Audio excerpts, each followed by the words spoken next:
If abortion is morally wrong, aren't you responsible for discouraging it?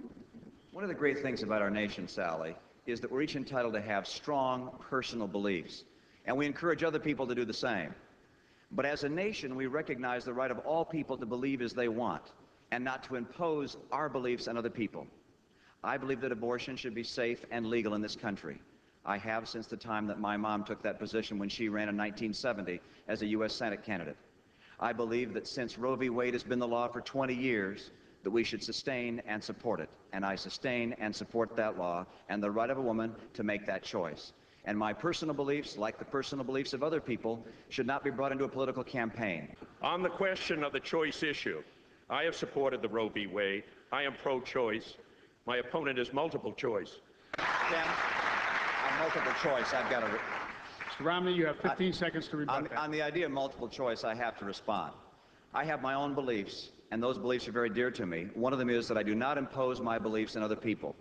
Many, many years ago, I had a dear, close family relative that was very close to me who passed away from an illegal abortion. It is since that time that my mother and my family have been committed to the belief that we can believe as we want, but we will not force our beliefs on others on that matter. Thank you. And you will not see me wavering on that or be a multiple choice. Thank you very much. Mr. Romney, you say you're a moderate on social issues, one who will defend abortion rights, equal rights for women, for blacks, and for gays. In fact, you say you will do more to promote gay rights than Senator Kennedy. You also sit on the National Executive Board of the Boy Scouts of America, which has an exclusionary policy banning gay members. Do you support that policy? And if not, have you ever done anything as a board member to oppose it? I believe that the Boy Scouts of America does a wonderful service for this country. I support the right of the Boy Scouts of America to decide what it wants to do on that issue. I feel that all people should be allowed to participate in the Boy Scouts regardless of their sexual orientation.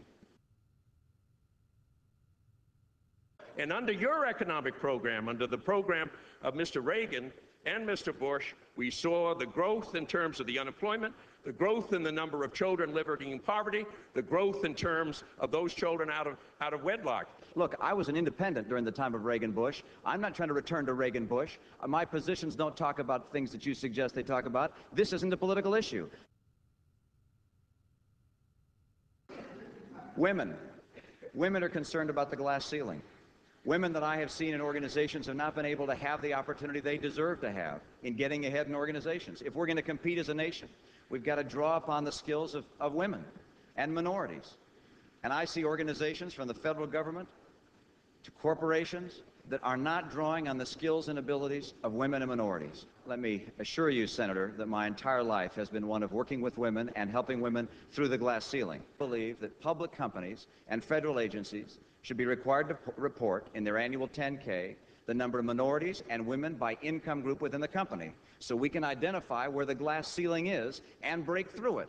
And I think that the market of America will say that company has not promoted women, has not promoted minorities, and will put pressure on American corporations and agencies to respond. What is your greatest personal failing, and how have you attempted to deal with it? One of the challenges of life in this society today is the burden of occupation.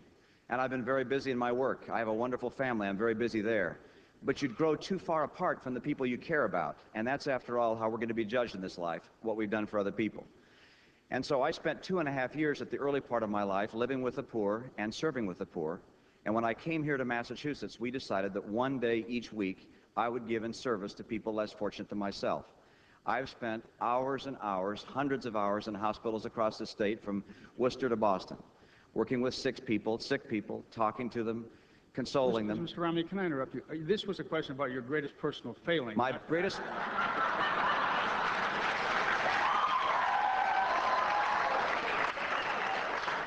We have 30 seconds left to get to that part of the answer.